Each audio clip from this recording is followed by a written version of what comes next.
Hey everyone, welcome to my honest opinions on Hades. Hades is a roguelike by Supergiant, the developers of Bastion, Pyre and Transistor, in some order, and is notable for its gorgeous art style, fantastic music, and its storytelling. Unlike most roguelikes, Hades beautifully weaves together the gameplay of a roguelike, where, for those unfamiliar, you start from scratch every single time, but the run is semi-randomized, so it's a little different each time thanks to procedural generation, your choice of weapons, and so on. But after each run in Hades, whether you succeed or fail, you progress the plot, the overall storyline, and your achievements in getting further and further through the levels itself change the characters you can interact with and how you interact with them. Back in essentially the hub, the pre-run area, the House of Hades. So you play as this lovely fellow on the right here, the man in red, Zagreus, who is the child of Hades and Persephone from Greek myth. Zagreus is on a mission to find his mum. So we are currently this is Zagreus' bedroom in the House of Hades. I'll explain the mechanical bits in a minute. I just want to show you the house itself.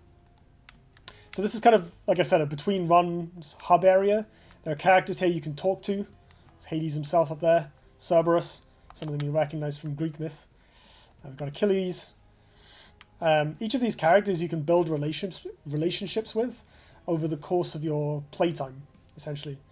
Which, might be quite a long period, because like with most roguelikes, you can play them for a long, long time, and especially if you're like me and not that good at them, it will take you a while to get, especially far. A run of Hades takes you through several realms of the underworld. Unlike in Dead Cells, the areas you go through are the same each time, and the bosses of each area are the same each time. But the layout of the levels themselves, and of course the upgrades you get along the way, vary. I would say that in terms of raw between-run variety, Hades is not anywhere close to Dead Cells, but the storytelling aspect makes up for it. A minor note before I go any further: if you are interested in playing this game, and you are very keen to avoid spoilers, probably don't watch this video. I want to demonstrate, a couple of just bits of interaction, and I felt for me like which worlds I progressed through were spoilers in themselves. I'll be talking more about that later in the video, probably, just when it comes up. So, if you want to avoid all spoilers completely, here's a summary. It's a top-down, not twin stick because it's melee combat, but sort of isometric combat game, relatively fast action, lots of enemies. You get a choice of weapons at the start, and then you find powers from the gods of Olympus along the way that help you power yourself up, so your runs can be quite varied from time to time. There's lots of plot, lots of gorgeous art, and a real sense of heart. So if you're into that sort of stuff, go for it. That's my recommendation.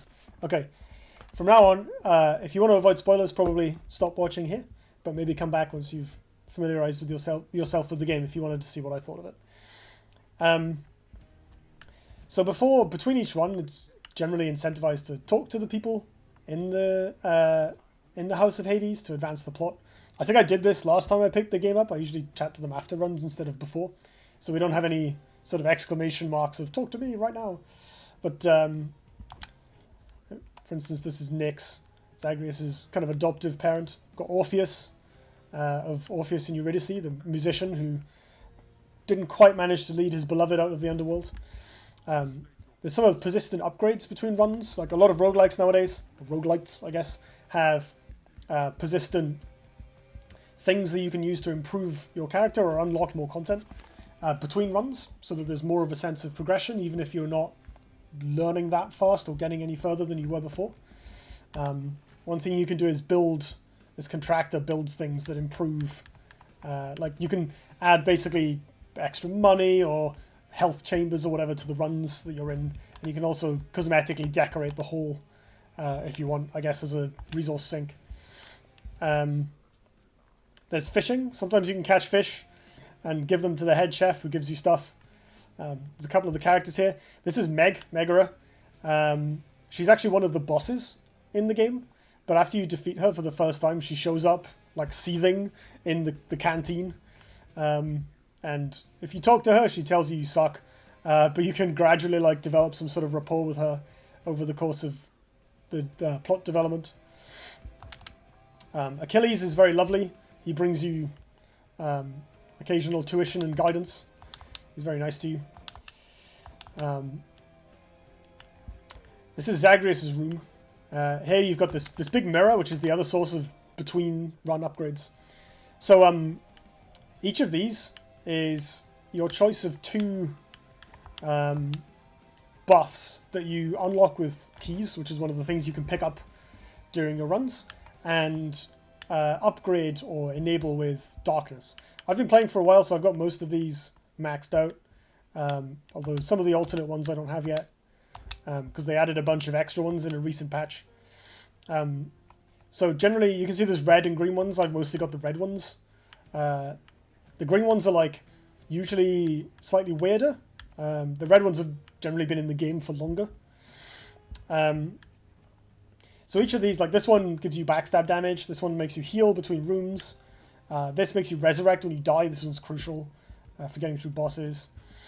This gives you a double dash, which you've seen me using around the area. Or you can have, there's one that like when you dash just before you get hit, you gain some defensive bonus, but the double dash is quite integral.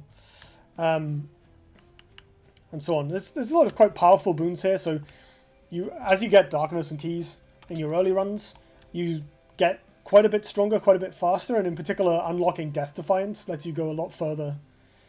At your desk, you can look at these prophecies that basically reward you for usually like picking up all the upgrades for a given god or things like that, certain plot developments.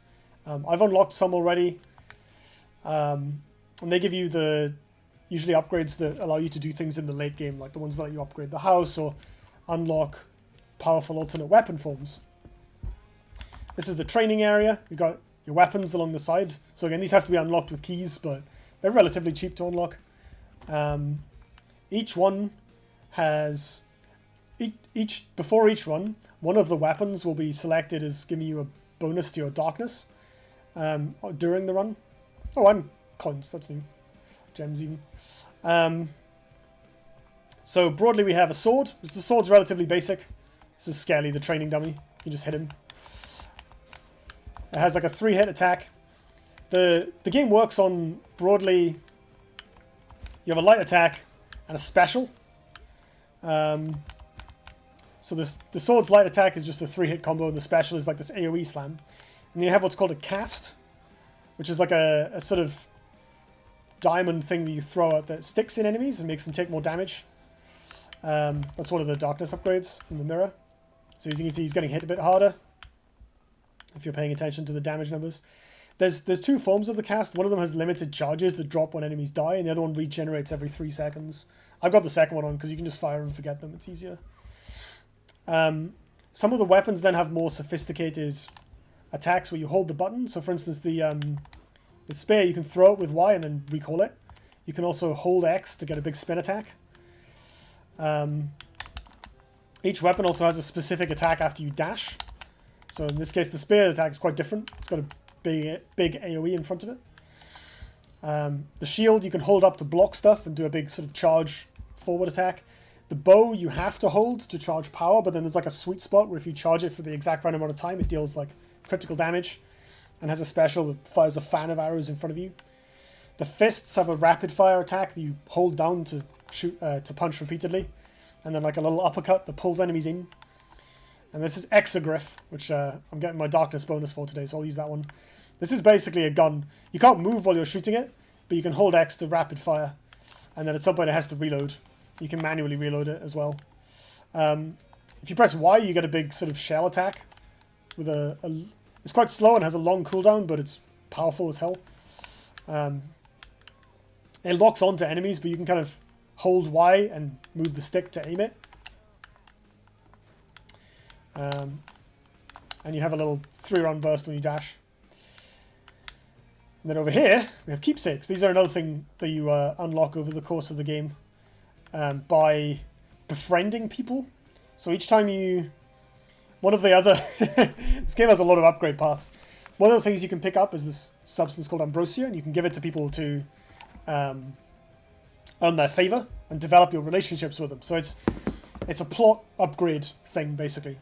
But to incentivize you to start using it, the first ambrosia you give to each character rewards you with what's called a keepsake, which is a thing that you can equip at the start of your run and between each major area.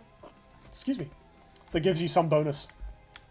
And the longer you use it, the more powerful it gets, up to 3 levels. You see some of these have 3 stars because I've used them a lot, and some of them don't.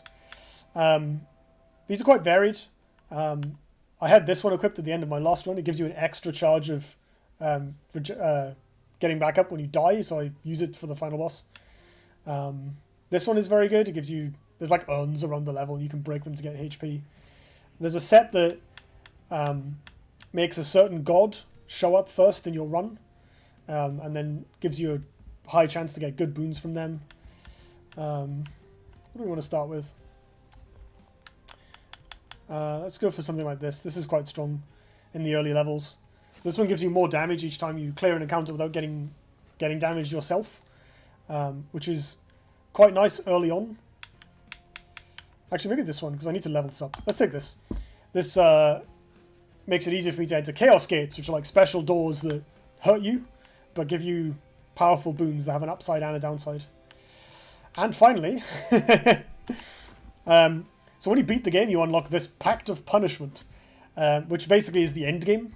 So in the same way this is similar to Slay the Spire's Ascension system, but you have more control over it. There's this heat gauge, and you can provide yourself with additional challenges here. So this is the default state with everything on 0. So in this case, I haven't actually beaten the final boss with the rail, so maybe I'll do this.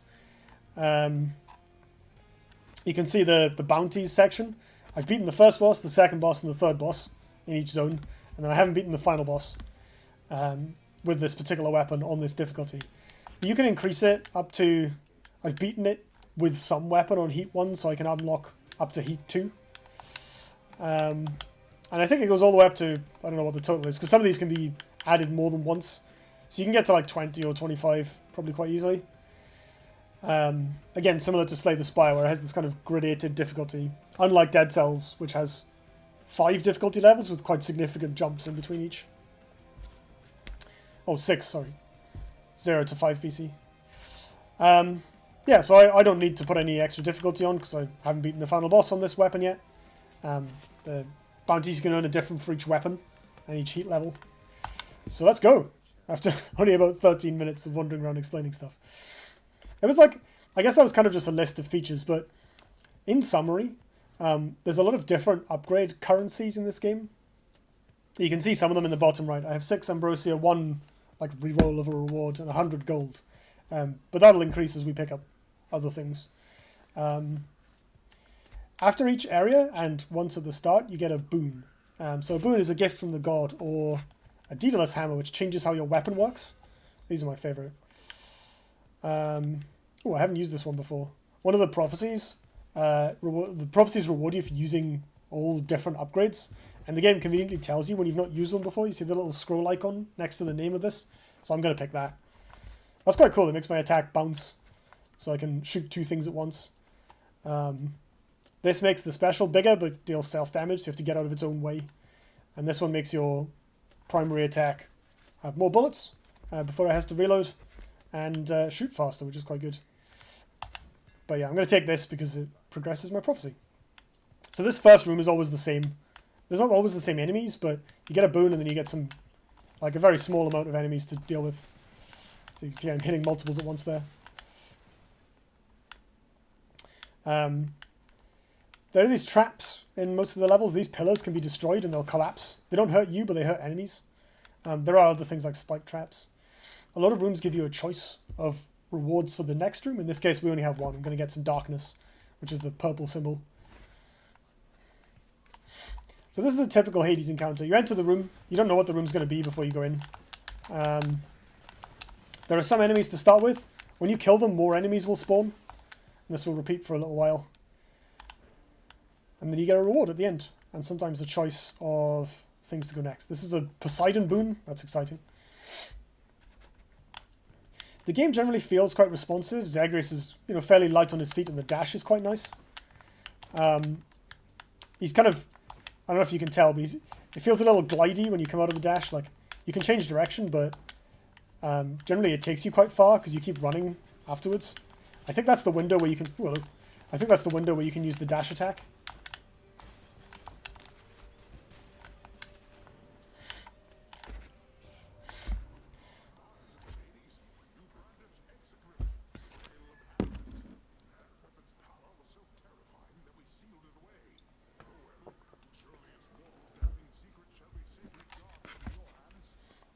So this is one of the most charming and best things about Hades.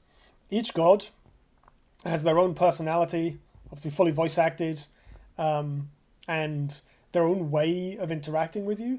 They'll occasionally admonish you or kind of talk crap about each other.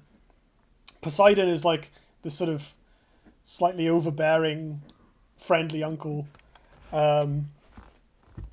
There's my favorite is Dionysus, the god of wine, who's like chill as hell and refers to you as man all the time. Is a sort of reclining, languid figure who also gives you a boon that stacks up a bunch of damage over time. So I like him. Poseidon's thing is knockback. So each of these, you have, if you can see on the left, it's sort of faded out here at the moment, but on the left-hand side of the screen, you can just about make out a set of slots that are currently empty. So each of your attacks, I mentioned the basic attack, the special, your dash can be upgraded, your cast, the red diamond thing, and your call, which is basically an ultimate that you don't have at the start of the game. Each of these can be upgraded, as well as you being able to get other ancillary abilities to stack up over the course of the game. So by the end of a run, you might have like 15, maybe 20 different boons, depending on what choices you've had. Some of which are fairly marginal, just do a bit more damage or get a small bonus to a thing, and others are very, very impactful. Your special deals more damage and knocks foes away. You can see the damage increase is quite high, and on the special, that's nice because it does a chunk of damage by itself. This one is very good. It makes your cast, which again throws out the red diamond thing, produce a large AoE and deal damage and knock enemies around. It's really good for crowd control. The dash knocking enemies away is a bit awkward because it can knock enemies away from you trying to hit them. But actually that's quite good with Exegriff because it has some range, the weapon I'm using. So I'm going to pick this. Knocking enemies back is quite nice. So every time I dash now I get this surprisingly large burst around me of water. And here we have two choices. I can get darkness or I can get keys. I don't really need either of these. I've unlocked, I think, everything I can unlock with keys. So let's just get some more darkness. What are those? New enemies added. Oh, these things are tanky. This dash upgrade's already doing me a favor. My favorite dash is so the goddess Athena allows your there's Athena, speaking of which, allows your abilities to reflect enemy attacks. Break that for some money. And your dash reflecting projectiles is spicy. Right now, the game is relatively easy. It definitely gets a lot harder later on. Here we go. These are, we saw the skull enemies earlier, but now they have armor, which just makes them tougher. Ooh, nearly stood in spikes there.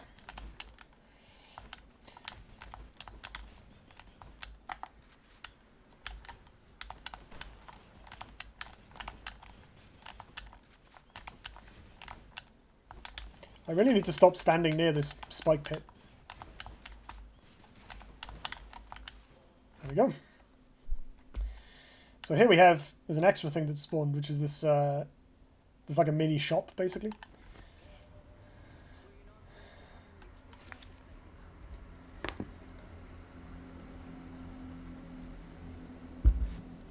I like Athena. She's quite sort of upright, noble. The special is stronger and can deflect. That's a bit awkward because the special is quite slow, but it is a high rarity for a bunch of damage. Your attack being able to deflect is kind of okay. I guess it's good if I'm spamming at an enemy and they're spamming at me. Actually, and I have the bounce attack, so it hits multiple enemies. So this could be good. And 54% on the attack damage is not to be sniffed at. Reduced damage from traps is not terrible. There are some bosses that have arenas with traps that can make this quite helpful, but I think I'm going to go with this. So we can go to the shop. I have an okay amount of money, or I can get a mystery thing. So this icon means you've hit a plot room, basically. There are some, in each zone, there's a character that you can meet that talks to you. In this zone, it's Sisyphus, and his big boulder. Sisyphus is incredibly charming.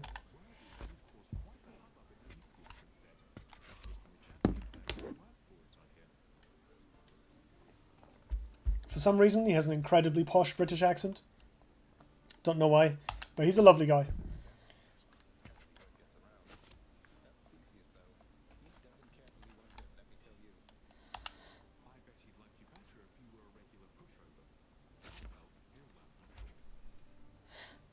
You know what I should do actually is turn the voices up in the game and the other sounds down, so it's more audible on the video. Let me do that real quick. Let's turn the music down and the sound effects down, leave the voices up, and then turn the sound up in OBS. Should be about the same as it was before, but now the voices should be more audible for you lot. Cool, so we can get healing. I think I'm still on full HP, so that doesn't really matter. Yep, I'm on full HP. More darkness, which is not something I'm super in need of, but while you're still unlocking stuff, I well recommend focusing on it where you can, or just money. The money doesn't persist between runs, it's only during runs, but we don't have that much money, and usually if I'm going to go to a shop, I want to go in with about 300, so I can get everything. Oh yeah, Dionysus in the house. This is a slightly harder encounter. What is this? I've never seen this enemy before.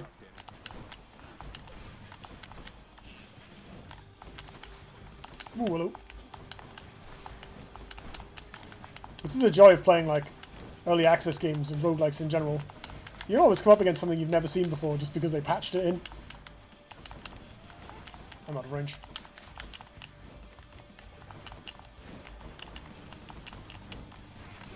This is okay. There we go, it's dead. More things you can unlock. This is the Codex, which gives you plot or descriptions about things. In this case, the Codex UI is a bit dodgy and sometimes it doesn't show you what it actually meant to. Although perhaps this is what it actually wanted to show me. I thought it was going to show me the new enemy I just got. So these are all presented as being written by Achilles, like his diaries or writings about people. I really like the lore in this game. It's very well put together and very human, which is part of the joy of it. Like, hey man, there we go. I had a word with you already, yeah? She's cool though once you get to know her. Here, I got something that ought to suit her style. So there are some boons that that combine two gods together, called duo boons. Which, oh, I was kind of expecting him to give me one. I want to take this because it's on the prophecy. I've never used it before. I don't really... Fountains don't come up very often. I do have them unlocked, but I haven't seen them often. This one's quite good. You get max health every time you pick up Nectar, and Nectar is quite a useful permanent upgrade because it's the thing that you can give people to improve your relationships. I guess I can just take this anyway. Because I may as well. I need it for the prophecy at some point. Let's hope I find some fountains. And that ding noise you may or may not have just heard, that means there's a fish. So this is like a little timing mini game. I'm not 100% sure why it's in the game, but it's cute and fun. You can just trade these into the chef between runs for bonus upgrades. They're only visitors, those fool enough to attempt escape. Get some lore for this special room, I guess. Right, so now I get to choose between permanent max HP, which is quite a useful upgrade, or leveling up one of my boons. I want to have a certain amount of max HP over the course of a run. So I'm probably going to take this. Going above like 200 isn't that useful, because you'll pay too much for your sacrifices in other boons. This is a sort of special encounter that happens sometimes. Hades, who doesn't like you very much, despite being your dad, shows up and says, "Oh, I'm gonna make your life harder." It is canonical that Zagreus does actually die every time you die during a run, but he just respawns in a pool of blood in the House of Hades, so I guess Hades himself isn't that bothered by it.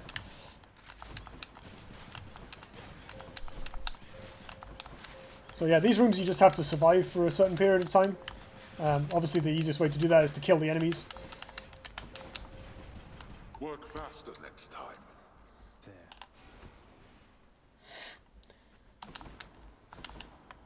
So that wasn't too bad. This Trove Trials are things that you can optionally do that give you permanent bonuses. You just have to fight a bunch of enemies and the amount you get ticks down every time. I don't know if I need that upgrade, so I'll probably just skip it. Although I'll probably take it over Darkness. Let's go.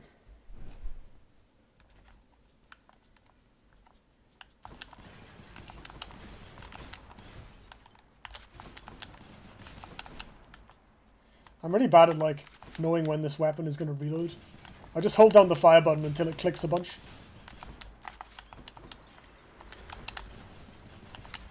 Holy moly, that's a lot of stuff.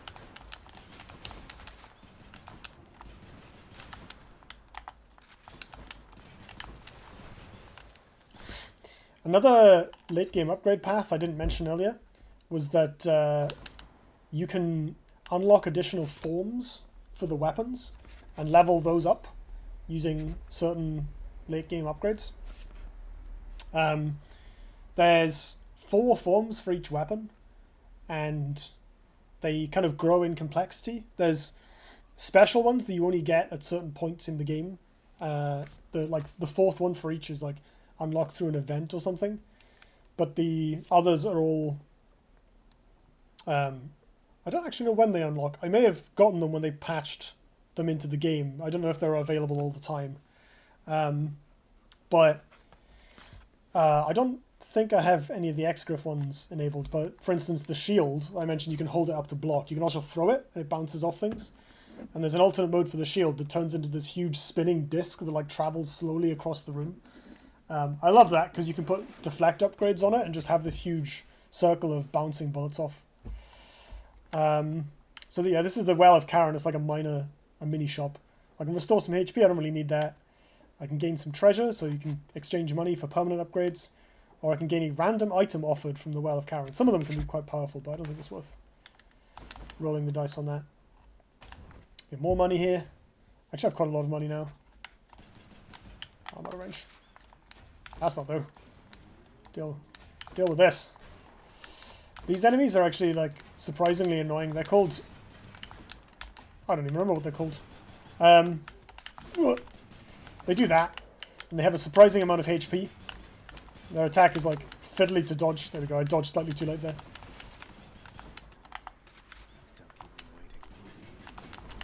There's a clever affordance where these pits are like exactly the width of a dash. Oh goodness. Or I don't think it's even that. I think it's like you always dash far enough to get across the pit regardless of how far you can actually dash.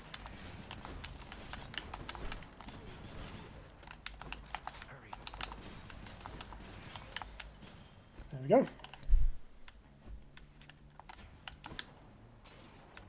I like how you can detonate it on thin air. Never checked that before.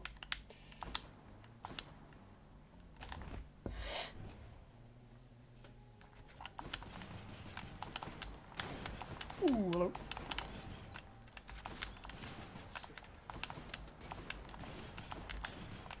In case it's not obvious, which I say that because it's not obvious, you can deflect melee attacks as well, which I don't know if that actually deals damage to the attacker. I think it does.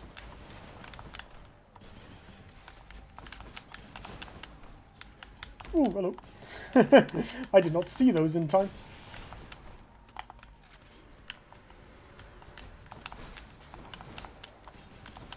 One thing that works really well with the way the enemies spawn in these in the levels is that you get that brief reprieve where the first wave of enemies is dead and the second lot is spawning in. And like most of the weapons have some kind of chargeable attack or something that lands slowly. Like the bombard off this is quite slow.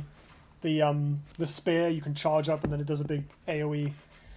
Or even things like the sword's little ground slam that does another area of effect. Like it's quite a slow attack. And being able to time those to when the enemies come in, because the spawn animation is quite readable. Ooh, a fountain, that's good with the Dionysus upgrade I got.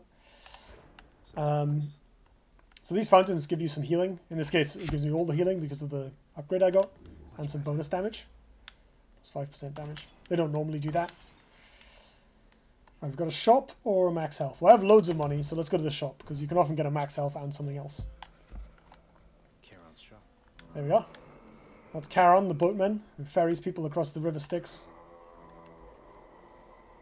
He's a man of few words. He looks cool, though. Right, so we can heal ourselves instantaneously. I don't need to do that. Let's get this max health upgrade and a Zeus spoon. The goods. Oh, he didn't say anything. Boo. Alright, none of these are new, prophecy-wise. So the special causes a lightning bolt. That's okay. My special isn't very spammable, so that doesn't seem too exciting. I'd rather have one that increases the damage of the special itself. This is good. And then after you dash just before getting hit, a bolt strikes a nearby enemy. That seems okay. I'm not very good at timing stuff like that, so I think I'm going to take this one.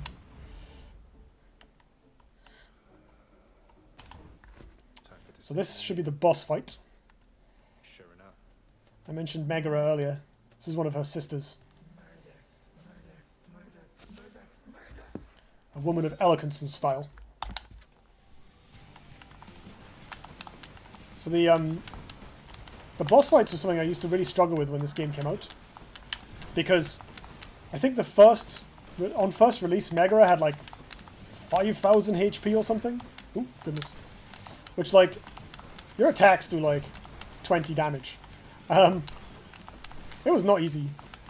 I think nowadays they have about half as much as that, which is still a lot, but when you... Oh my goodness. When you get used to the game, you unlock some upgrades. Oh yeah, Tisiphone makes the arena smaller, which is really annoying. Where's she gone?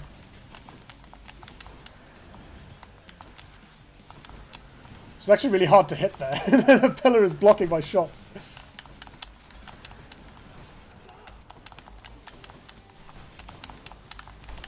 Oh my god. That was from off screen.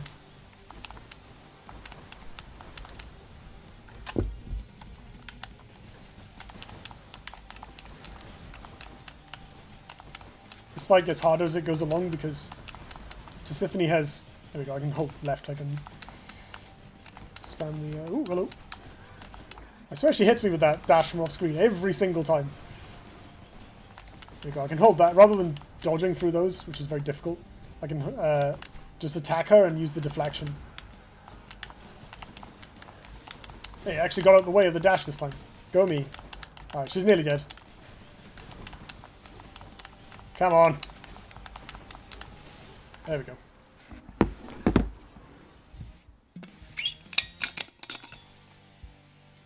Hope she won't be back anytime soon. That wasn't the worst fight. I got hit a few times because this game is hard, but yeah, it was alright. So there's 3 Fury Sisters. Initially, Where do you think you're going? You know exactly where. Initially, you only fight Megara, but... oh, those are fountains as well. Oh, that upgrade is better than I thought it was. That's pretty cool. Alright. So, I get to swap my keepsakes here, which is nice. I haven't actually seen any Chaos Gates at all, which is somewhat upsetting. There is actually a thing you can buy from these that makes one show up.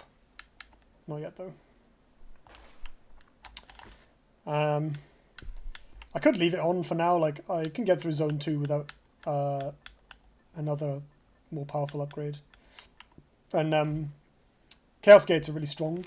They give you these upgrades that, like, it has a significant downside that runs out after about 3 or 4 rooms, and then you get some kind of permanent, very powerful bonus, which might be like 50% extra attack damage, or extra dashes, or extra charges on the cast, that sort of thing. Like, genuinely really powerful upgrades.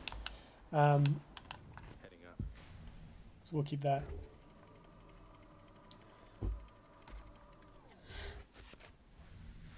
So normally, the first time you beat the first boss, you get what's called a Titan Blood, which is an upgrade that helps unlock the different weapon forms and level those up. But because we've beaten her before with this weapon on this difficulty, I didn't get anything. This is the second area. It's ASPHODEL, the Fields of Lava. It's nice and warm out here, I'll give it that. I haven't heard that line before. That's another thing. So I've played quite a lot of this game now. I don't know how many hours, but I can check and put it in the description maybe. You don't get repeat dialogue. There's a lot of lines of dialogue in the game, and they keep adding more. What are these? Have I missed a patch? There's like a bunch of new enemies I didn't know about. These seem relatively not that hurtful. Go away. So the arenas in Asphodel are much bigger than they are in Tartarus. And they often have these gaps with lava in that the lava, as you might expect, hurts you. Okay, that wasn't too bad at all. Vast riches. Those new enemies, fortunately, weren't too scary. So here I can take a Boon of Hermes. Tends to give you like mobility and dash upgrades. A plot room, which I'm definitely going for. Or a Palm of Power, which upgrades one of my boons by a level. You get a lot more than that by going and seeing Eurydice, so let's go and say hi to her.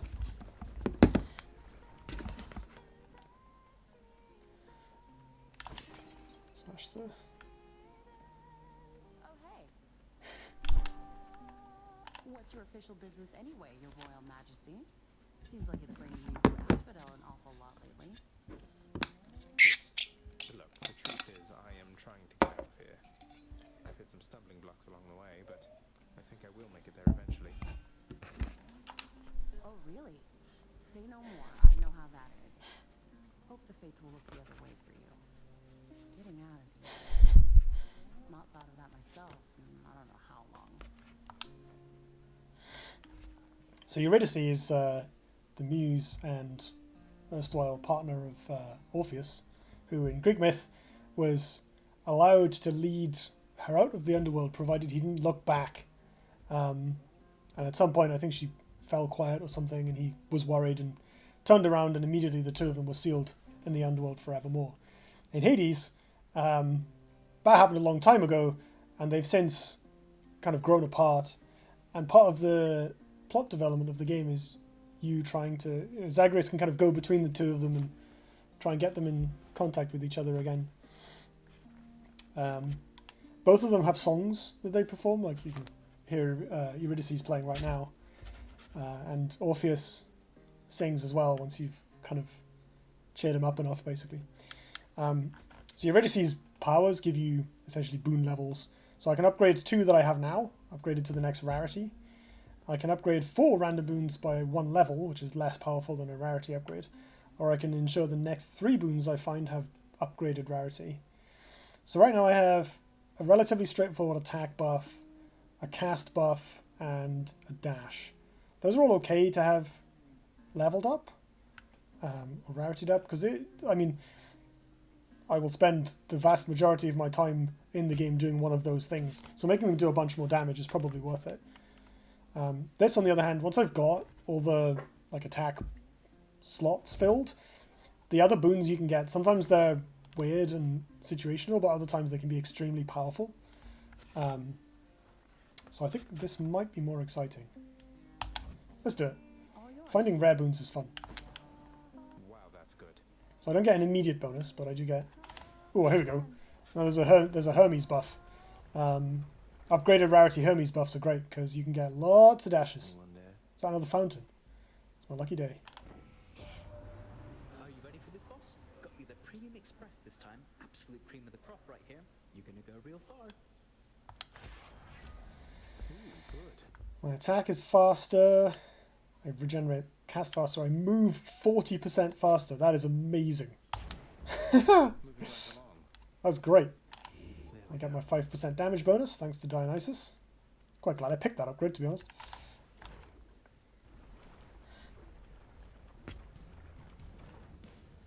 Alright, what have we got?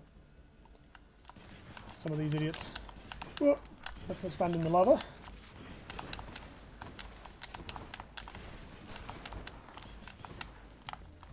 Loaded up. That was a bad time to reload. Right.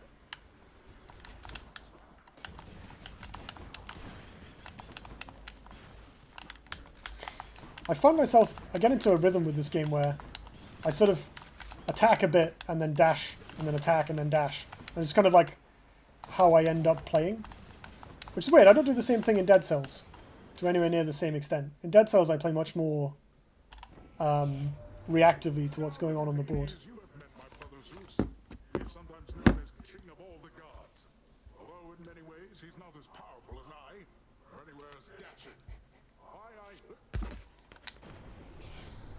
Now, brother, you know better than to say such things about me, I should think. I know that tact does not come easily to you, but I'd be careful what you say to our good nephew there. Just turn the voices up a wee bit. Anyway, as I was saying, little ladies, Brother Zeus is king of all the gods, and the most dashing, powerful, and hey, let's face it, godliest of all. Ooh, that's exciting. Duo boons. So I'm laughing because these dialogue lines are new to me as well. I haven't heard this before. They recently added the conversational ones when you get duo boons, and I really like them. Why is the game not responding to my gamepad? There we go. So in this case, I've never used this upgrade before. In fact, I think I've seen it before, which means it is going to tick up one of my prophecies. But that's great because it looks really fun. So this will make lightning strike things when I dash into them. So my dashes are going to deal quite a lot of damage now, which is really fun. This is very good as well, to be honest. And this isn't bad.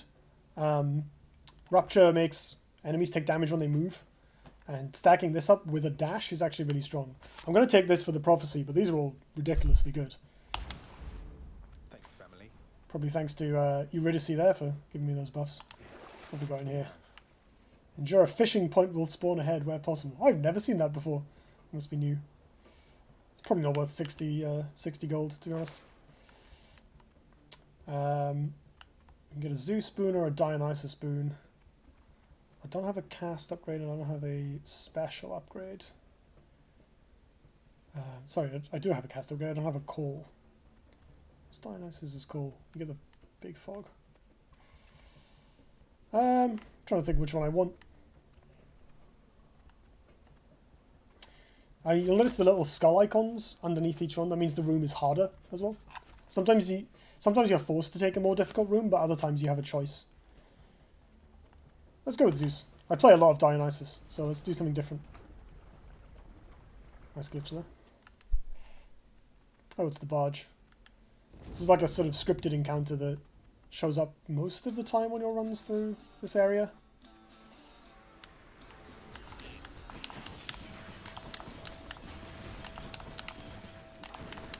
I say scripted. I'm not 100% sure if it's the same enemies every time, although I think it might be.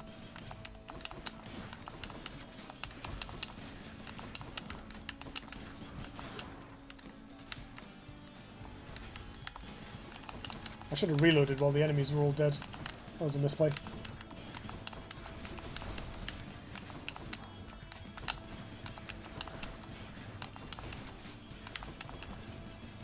Ooh, on range.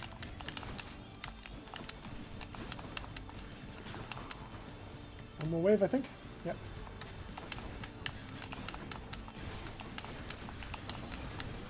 Oh my god.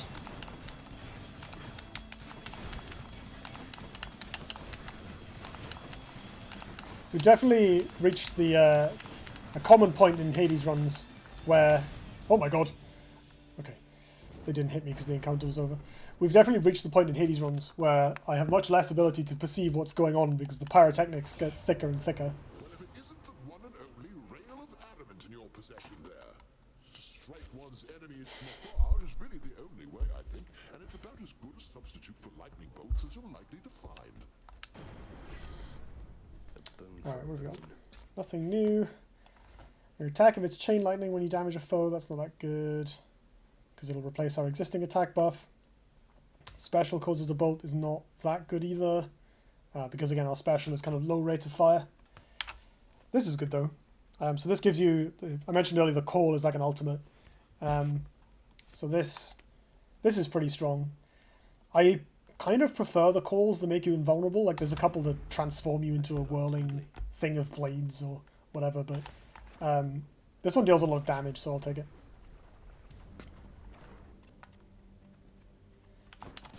Oh, more of these little head things. Seem okay.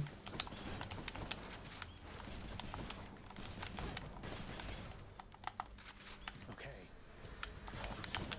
Ooh, hello. There's still in some lava there.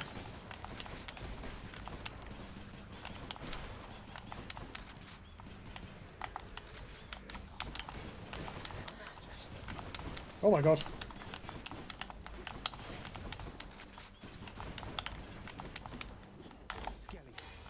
Oh, that was the wrong button. Well, fine. So, what I just did there, is another mechanic I haven't explained yet.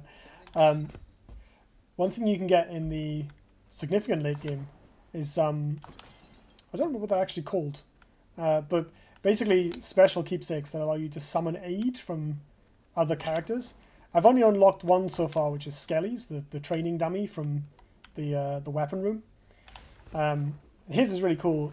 You can use it a limited number of times. I've got mine upgraded, so I can use it 5 times in a run, once per encounter. I tend to use it on boss fights, but I forgot against Tisiphone. Ooh, so random boon, I think. Skelly distracts enemies and tanks attacks for you. Probably use it in this boss fight, actually, upcoming. So we get a random boon here. Nice. The underworld has found a means to reach you with my blessing, nephew. Such strange alliances we forge these days. Oh, Zeus. Your lightning bolt effects have a chance to strike twice. Let's take this because it fills out the prophecy. Why not? Thunder time. Thank you, mate. Take a Palm of Power. This levels up my my abilities. So I can... These are all good. The level 1 to level 2 upgrade on any given boon is generally the most significant by far. In this case... I mean, the attack damage is the one I probably will use the most.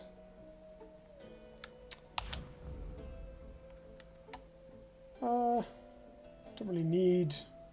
Yeah, why not? Grab some darkness. Oops, wrong button. Say hi to Hermes for me. Managed to have the upgrade that makes Chaos Gates better and do 2 entire levels without finding any. HYDRA. Right, so this is the level 2 boss, the Zone Hydra. Zone Hydra? Bone Hydra. The Zone 2 boss.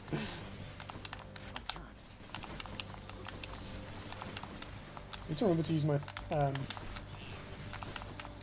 cast first. Not yet.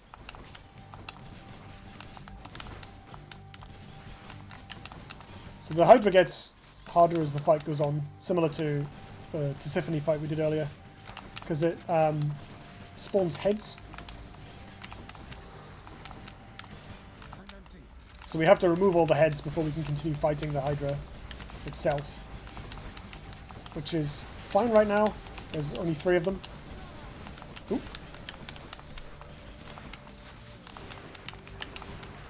But the next time they spawn, there'll be 6. Which is quite the tall order. Whoop, hello. And the Hydra's upgrades... The Hydra's attacks also get upgraded as you go along. So it fires more projectiles and its head slams multiple times.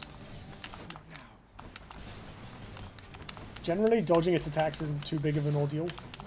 Right. I think we'll use Skelly for this. A nice little distraction.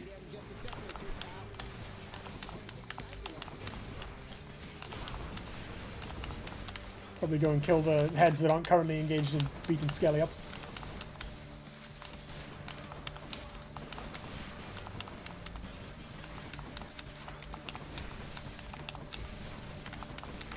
Skelly can actually die, but I think the way he works is he has 250 HP, but only takes 1 damage per hit or something. So he takes ages and ages to kill, even against the final boss.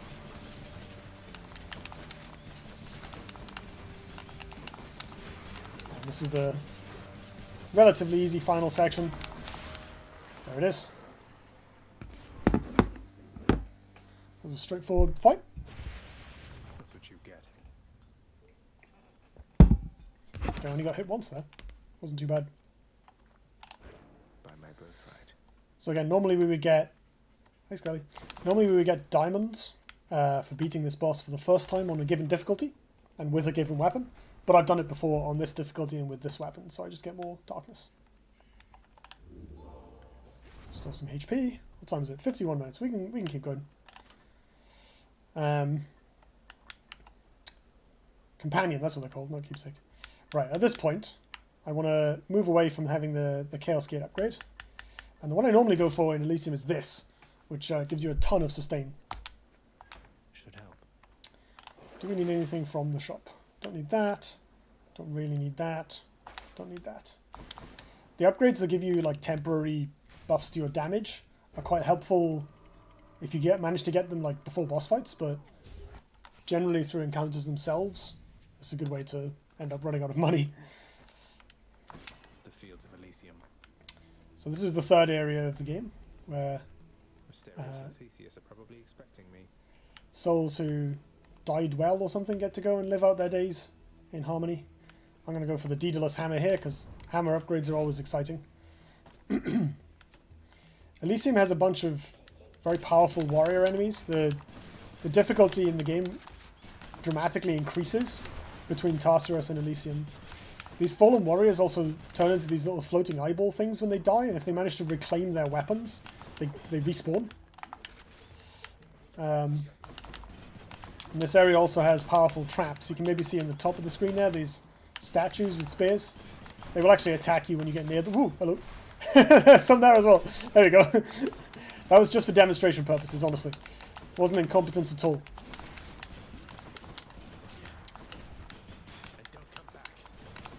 So right now, dealing with these warriors isn't too challenging, but you get to the point later in the game where there are like 5 of them on you, all coming from all directions. And there's a whole bunch of pyrotechnics because you're just holding down the fire button. Your attack deals damage in an area and briefly slows, and I've used the others. That seems like a snap pick. That sounds amazing. Oh, hell yeah, look at that. It even looks cool. Oh. I wonder if the explosion also deflects. That would be sweet. So the only downside of the upgrade that allows you to get health by destroying pots is that you have to go around destroying all the pots, which takes a while. Only option is money. Onward, onward, yeah, onward and upwards. Damn you. Out of ammo. These enemies fire these huge clumps of bullets, but they are hilarious if you have a deflect. These are really annoying, these little chariots that charge at you. As are the big ones. The big ones are weird because they deal more damage if they're moving. So if you manage to like knock them back or something, it greatly neuters their damage potential, but when they're up to full speed, they deal a lot. And they're very persistent, so they can kill you extremely quickly. Oh my goodness. This one is going for it.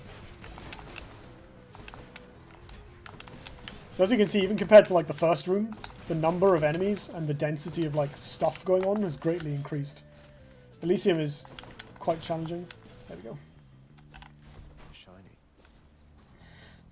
Let's go and stick my head around to look for jaws. Restoring 10% when I enter a chamber is starting to look useful. Prevent flame wheels from appearing in encounters. Flame wheels are either the big or small chariots. That sounds kind of good. I've never seen this before. That's quite useful, actually. Yeah, let's pick that. Screw those things. And restore 10% when you enter a chamber. Yeah, I can afford that. I have a reasonable amount of money. What's this Trove Trial do again? No, it's not worth it. So here we have a choice between some max HP and a double boon. These are scary, so basically you have to pick between 2 boons. And whichever one you don't pick for the first time, the god gets angry at you and you have an upgraded fight with both enemies and the projectiles from the god itself. I don't remember what Zeus or Poseidon's projectiles exactly do. I think Poseidon's boons are generally better, so let's pick him first. So we got the Rupture, which is reasonably good. Right, let's pick this, I think. That is the special upgrade I was looking for. Young man, I don't know why you would do this to me, though I trust you're going to think twice next time. Zeus is not impressed with us. Stand for this. Oh my god. So you can see the yellow circles that show up and then ignite with lightning. Those are Zeus. There's not one of the normal enemies doing that. Given that this room is quite small, or the room itself is large, but like the areas within it are quite small, it becomes increasingly difficult to avoid both Zeus and the enemy attacks. Oh my goodness, speaking of which.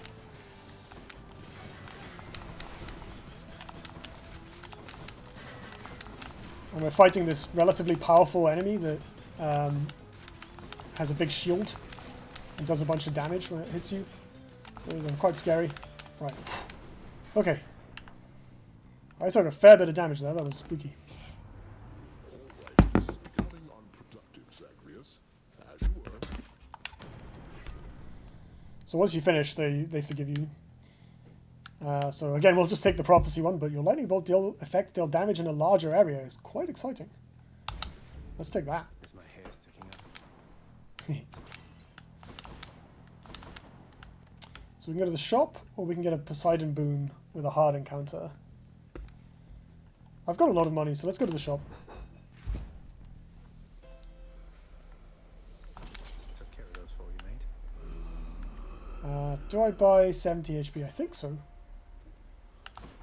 Unless I get lucky with... Okay. Let's get the Athena boon first. A shrewd expenditure of wealth is sometimes all that stands between a victory and sore defeat. Isn't that right, cousin? So nothing new here.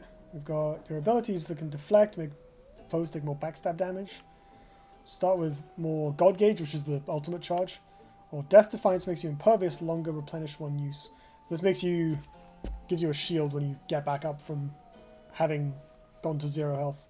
And Replenish is a use, which is strong, except we haven't actually burned through any yet. I don't know how much value that has. 3 seconds of bonus imperviousness. The boss fights in this game are very long, so 3 seconds is not that big of a deal. If I'd used any, this would be fantastic, but I haven't. Well, my lighting is terrible. I'm sorry. My face is so dim. There you go. If I sit forward, you can see me better. Not a big fan of either of these, to be honest. The backstab damage isn't that big of a deal on... Oh, actually, that's a lie. Because if I'm shooting someone in the back, it will expose them immediately. And then they take the backstab damage. So actually, that stacks pretty well. It just gives me a ton of backstab damage. I can afford both of these, and I may as well. Let's level something up. Increased chance of double lightning. That doesn't seem that useful compared to the others. Probably upgrading this is better than upgrading the call. And we'll just stock up on HP. Right, so we can get another palm level, but I think the better thing to do is get the hard Poseidon boon. Oh, this fight sucks. These things like spam out these butterflies that deal damage to you when they touch you. Ooh, hello.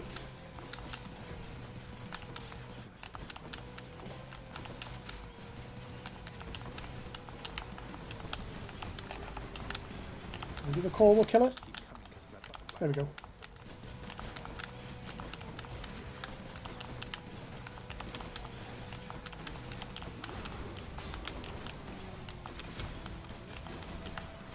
Oh my goodness. I got hit by something I couldn't see. Enemy standing in the corner.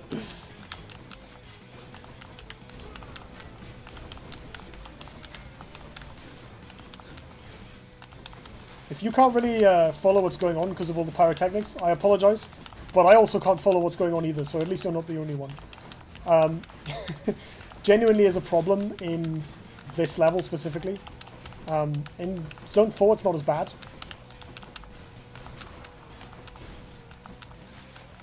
Whew. But For now, yeah, the enemies in this level are quite fast.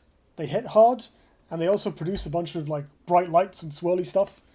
And you get things like the archers that target you from very far away, and they sort of, this tiny little target icon appears over your head, but you can't necessarily see where the archer is to watch their attack animation, so you don't really know when to dodge. This is partly why I spam, I sort of attack then dodge in this game. Like, one of my criticisms of it would be that it is very difficult to track what's going on in a lot of fights. The other thing is like more naturally, it just sort of tends to line up with how enemies attack you. That's pretty good. So we can deal more damage slamming enemies into barriers. This is fine, but it doesn't work against bosses. For bosses, there's this, which gives us more damage. Actually, that's strong because it works on our special as well, because that has knockaway, so maybe that's the best one to pick. This isn't terrible, but I think this buffing our special against bosses is quite nice. So I can get money, which is quite valuable, or I can get extra health. I wouldn't mind some more max HP, actually. I've been taking a lot of damage in this area, which is not uncommon. Like I mentioned, Elysium is a difficulty spike compared to Asphodel. When the game was first released in early access, Asphodel was very difficult. I mentioned that the first boss was really tanky, and the enemies in Asphodel used to be as well. Like, it was just so difficult to kill anything quickly, and that also made the game feel kind of rubbish. Like, you didn't feel empowered the way that, you know, is usually the power fantasy in these games. I didn't feel like a godlike being, you know. I just stood there wailing on these skeletons for like half an hour until they died, only for more to spawn. Now you get a Chaos Gate. Oh, I think it's too late. I think I really don't want to go into the third boss with a Chaos debuff on me. Out to money, that's not so good. We can go here, buy some health. Gain a use of the summon, I don't really need that. So I've still got 3 left. Slain foes have a 15% chance to drop health items. This is probably worth picking. It's very cheap. So we get more bonus health. 200 is enough. Let's get some money. There will be other shops somewhere in the run, you know. Hi. See, I got hit there and I don't know why. I just genuinely couldn't see. Being surrounded by enemies in Elysium is a problem, which is a challenge because the enemies in this level are very, I guess smart is the right word. Like, their AI is pretty good. They sort of, they're very aggressive, but each enemy type has a kind of different tactical role, and they all have different movement patterns. So the overall result is like the fights feel very strategic isn't the right word, but there is definitely like a variety of roles in enemies that you need to be aware of. Ow.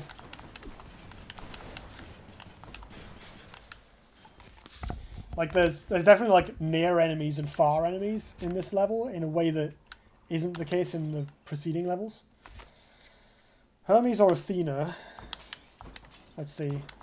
I've already got all my attack upgrades, which makes Athena less exciting because I can't really get any more deflects. Whereas Hermes gives me things like bonus dashes and movement speed, and those are very nice. These aren't too bad because I can just deflect all their shots. Ooh, health.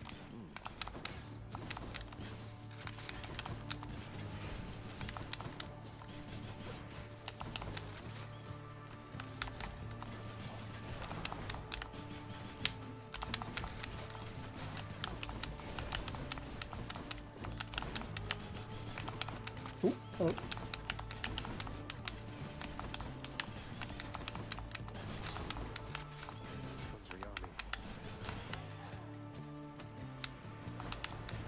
Oh, that's not where you placed that.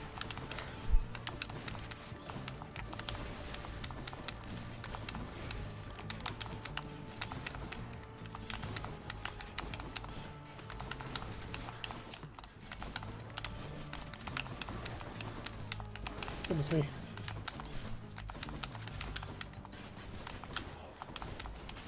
Whoa.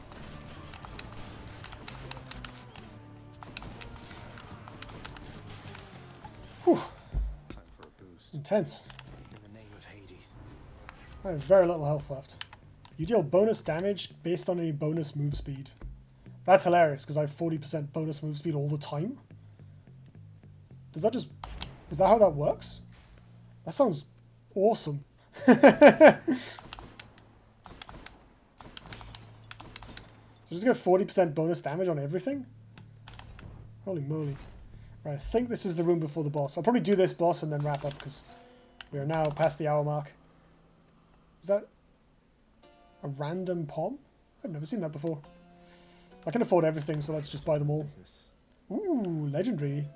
All your lightning effects create an additional burst, or your chain lightning bounces more times. That sounds great, right? Because I've got the knockback causing lightning and my cast. Sounds very silly. Put my HP up. Got stronger there. What did that do? Blinding flash got +1 level. Cool.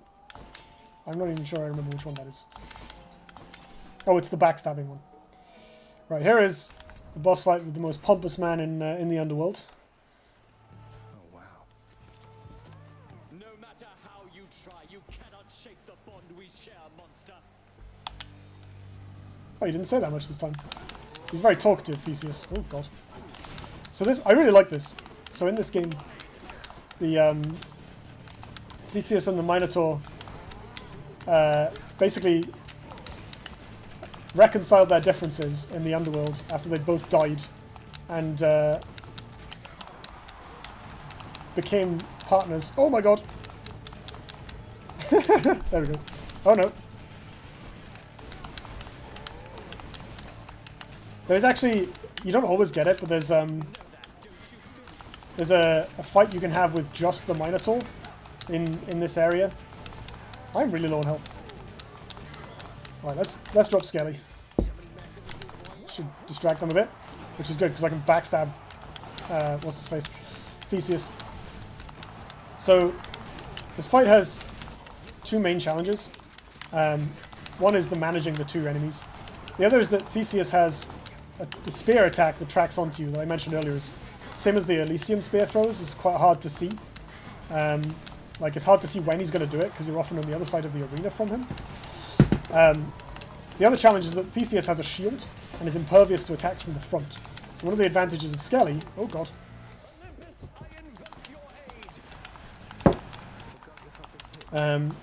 So one of the advantages of Skelly is it makes Theseus turn around, so I get a bunch of damage in on him. I've generally found it to be better to damage them both at roughly the same rate. Theseus is the more threatening of the two, whereas Asterius is easier to hit. So I find that if I focus on hitting Theseus when I can, Asterius will sort of be killed somewhere along the way. Because there'll be times when I just can't get to Theseus or he's blocking. But I'll have AoE effects hitting them both or something.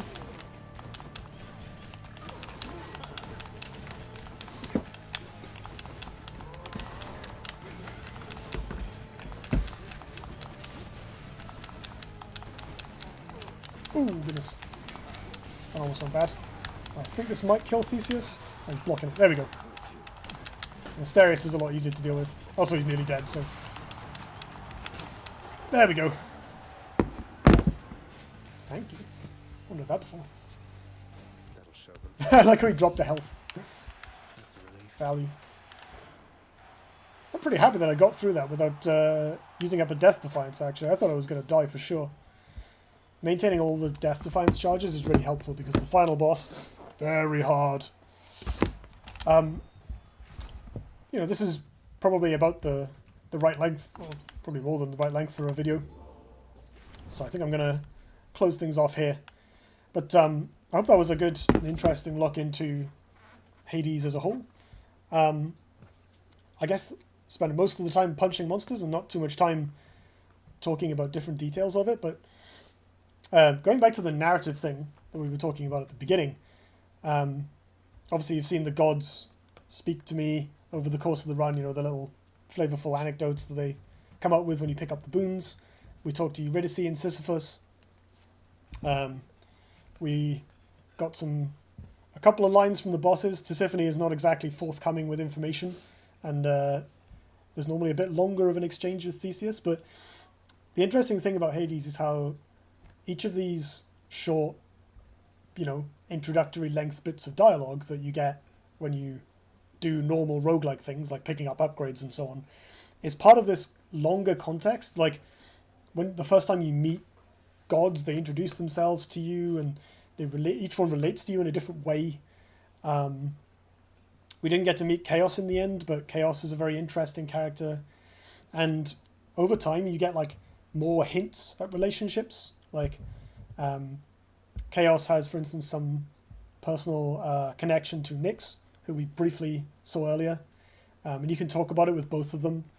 You can try and get Orpheus and Eurydice reconnected, and all of this happens like in a drip feed over the course of the like run after run after run, the same way, you know, the way you normally play a roguelike.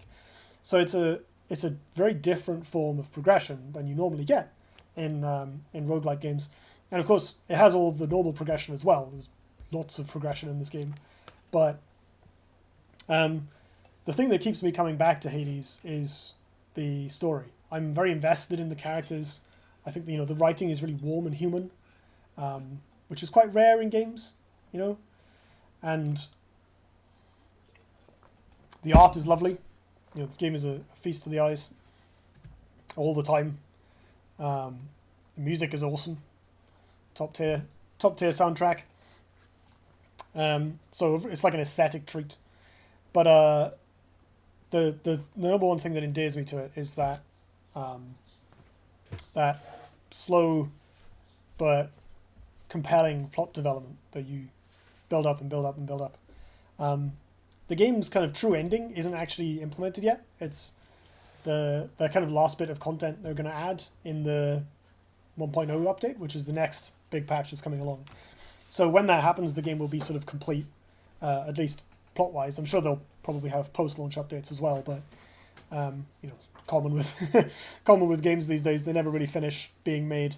But the early access period has been really fruitful for Hades because it's been able to develop itself, you know, with iterative feedback from the community, as well as the game designers kind of balancing the game and figuring out what works, so that by the time we get to the point where we can play it all the way through and see the conclusion of the story properly, the gameplay is also, you know, much tighter than it would have been if they just come out with it at the start. So again, similar to Dead Cells, big early access benefits on show here. Yeah, it's a lovely game. I would say that, like, combat-wise, I like Dead Cells for the combat and the movement, and I like Hades for primarily the story and the characters. I do enjoy the combat. I certainly, like, the sort of top-down style isn't normally my mechanical genre, so I had to kind of get used to it, but I certainly feel like I have. It's been a relatively accessible way to engage with that style of gameplay that I wouldn't normally be super comfortable with. I might partly explain my relatively kind of pre-programmed dashing rhythm, you know, just being relatively unfamiliar with this kind of gameplay. But you know, as someone who doesn't normally really enjoy top-down or twin-stick games, this is a top-down game that worked for me. And it, you know, the fact that the combat feels very good, like the weapons are quite satisfying. Hitting things with like the big charge attacks feels great. I think my favorite weapon is probably the spear, or the twin fists for that. The punching weapon, that's super fun. And it has kind of fighting game references, and I love anything that references a Shoryuken, so that's an easy way to endear itself to me. yeah, that's Hades. Yet again, I'm featuring a game that I heartily recommend. I think it's just come out on Steam as well. It's been on the Epic Store for much of its lifespan, but I think once the exclusivity year ran out, they launched on Steam not too long ago. So it's kind of available on the mega corporation capitalist download platform of your choice. And if you want to know more about Hades' development, the fantastic documentary channel NoClip has been putting together a multi-part series called Developing Hell, or Hades Developing Hell, or something like that, which talks to various members of Supergiant and charts the process of the initial launch and then some of the major patches of Hades. There's 4 episodes so far, and there's a 5th one about the full launch and the team's response to COVID-19 coming out soon-ish, like a month or 2, I don't know. And those are well worth a look. They're really informative and interesting. So definitely shout out to that. I'll put a link in the description. Anyway, this video has gone on long enough. So thank you, everybody, and I will see you next time. Have a lovely evening.